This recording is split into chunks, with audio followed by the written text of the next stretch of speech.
Welcome. Thank you for tuning into my channel. I'm Ron Hawley. This is Uncle Ron's Repairs, and I'm been in the construction business since I was 14. I'm going to show you how I used to teach people how to paint. It's called the 5 P's in painting. Really easy to do, really easy to master. Now the first P in painting is to protect. You want to pull your switches off. You want to move your furniture out of the way. You want to put, I tape around the areas where I'm going to paint. I throw down drop cloths. And if I'm doing a really nice room, I put plastic over everything. This is an office we're going to paint now, and it's at my church, and it's 20 by 20, 8-foot walls. Right now, what I'm doing there is I'm just masking off the floor, and this is got one of those rubber base molding, and I don't want to get paint on it. I think they look ugly when they get paint on it, so I don't want it to any drips or anything to get on it. So I just, as I go along, I just put some tape on the top of it. That way, anything rolling coming off my rollers won't affect it. Now, as I go down, you notice I'm not using a masking machine. I'm just rolling out paper. You could use newspaper. You could use anything you want.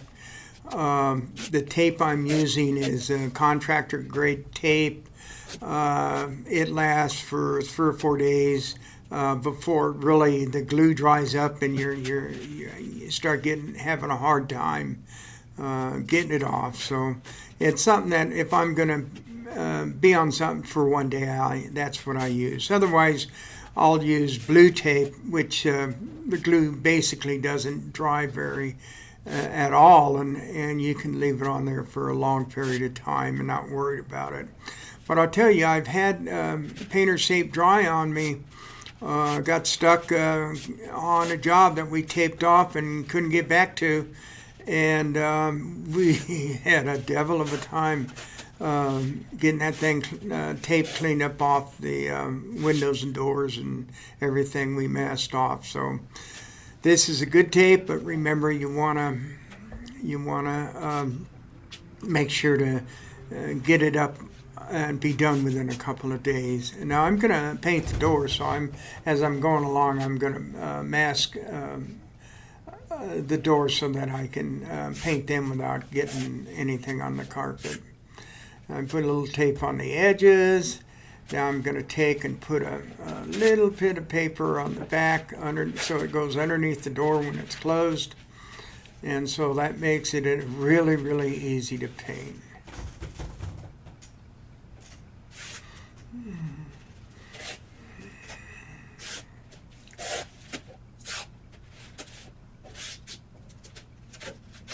And here we go. See, now when you close the door, it's completely covered. I mean, the carpeting is completely covered. Now, you notice that I don't have loose edges. I tape the seams and everything. Now, I'm going to throw down drop cloths, and this just makes it super easy for me to work. I don't have to work about if I accidentally spill some paint or something. It's not going to end up on the carpet. This is a room that's pretty full, so I just have enough room, at least 2 feet from between the wall and whatever furniture is, and it just makes it easy. You notice that all the wall outlets and switches, all the plates are off, so that I don't have to worry about getting paint on them. And I'm done preparing, so that's pretty cool. This is,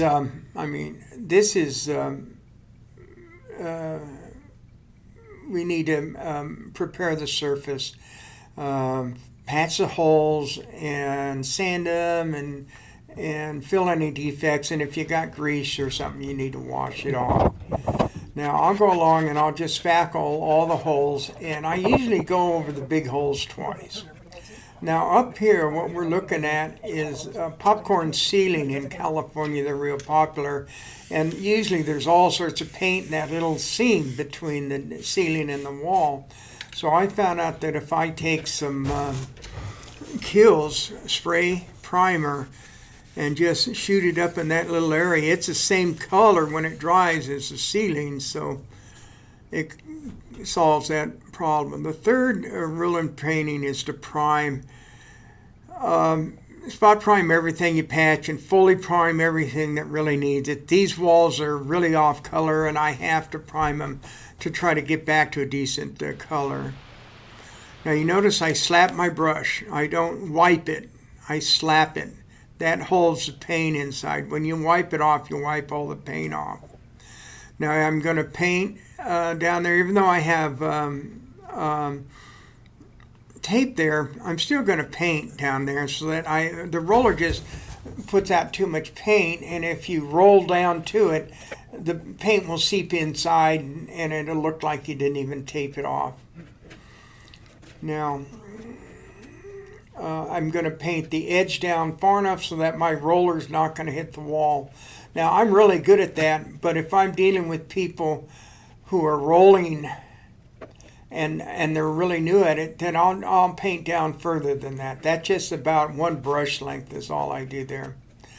Now, and then you want to go down on your edges and around.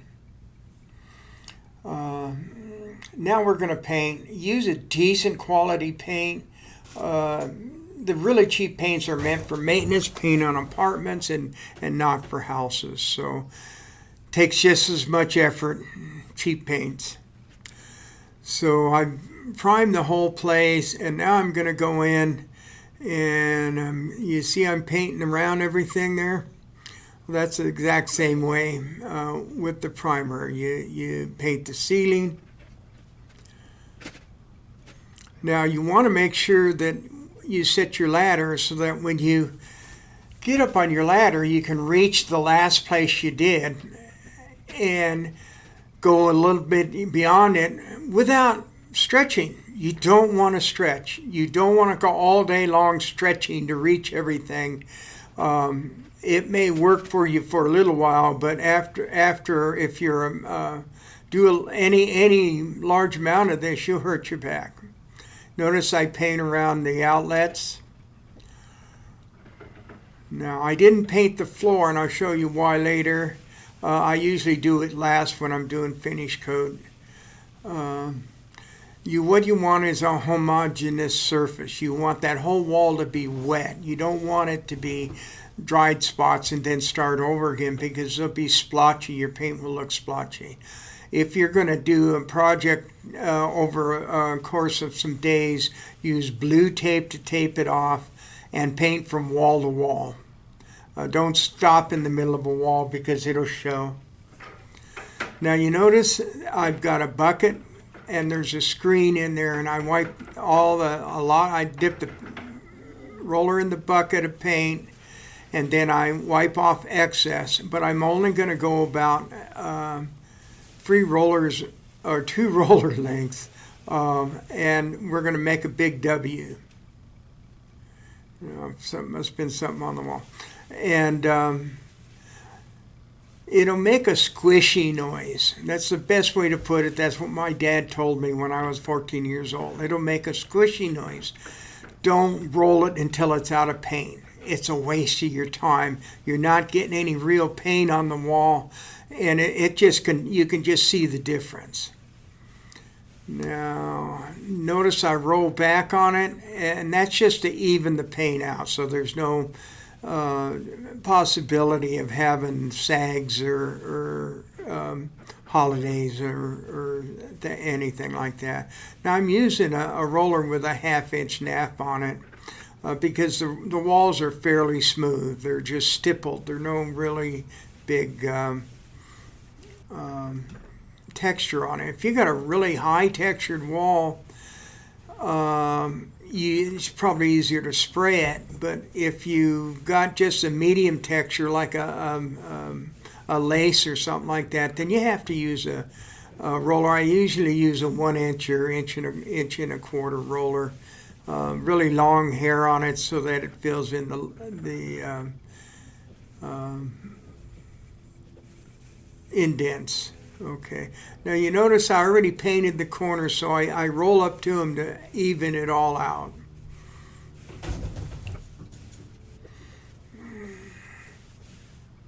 For a nice even coat of paint.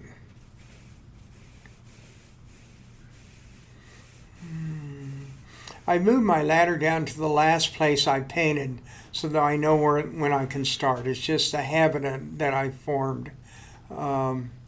But don't forget, now I'm going to do the baseboard, and I don't want to roll all the way to it because there's too much paint, and it'll actually flood the tape, and it'll smooch over onto the baseboard, and I don't like that. It's not a very good look. There we go. We got a nice wall there. Now on this view, it's we're moving down the wall, and we're going to do the same thing about a brush load, brush width of paint, and you don't want to brush it out too much. Because you want it really, really thick up there, because a brush has a different thickness when it's put on than a roller does, and you can see the difference. Sometimes you have to actually get up there with your roller and roll right next to the ceiling to get rid of any discoloration because of paint thickness. So you can see all the little white spots behind the primer is patchwork. So I did a lot of patching in here. It's a classroom, and people tend to like to staple things to the wall, and staples create holes. So you notice how clean the ceiling looks because I used that little trick of the spray primer. And by the way, that stick I'm using, I forgot to bring my painter stick. And so that's a broomstick. I just went into the closet and grabbed a broom, unscrewed the stick, and I'm using that. So I'll clean the paint off of it and put it back. But you don't have to spend a lot of money on sticks and stuff like that. Now, as far as paint goes, this is a medium grade paint. I'm looking for a flat paint because this is going to be a video room. I do video for the church, and we don't want a bunch of light bouncing all the way around. So this is a flat paint. And later on, I'll come in and I'll paint some green screen walls, just so that we can do some fun stuff. But now I'm doing the baseboard again. I just cut right along it. It's really easy to do. And I'm almost done painting, so I need to pick up this mess, remove the drop cloths, remove the masking, move the furniture back in, vacuum the flooring. Really makes a big difference. It makes your job when you clean up right. And I've already pulled off the drop cloths. Now I'm pulling up the paper, and you notice I'm folding the paper into itself. That keeps all the dirt in the paper. Now when I clean up my drop cloths, I fold them into themselves. And that keeps the dirt in the drop cloth. So it's easy to do. You just take and throw that away, and see what a nice line we have there on the baseboard. It's no paint on it or anything. It really looks good. So that's how you do it. You're done. You got a professional job. I hope you enjoyed this video. I hope you'll subscribe, and thank you for watching.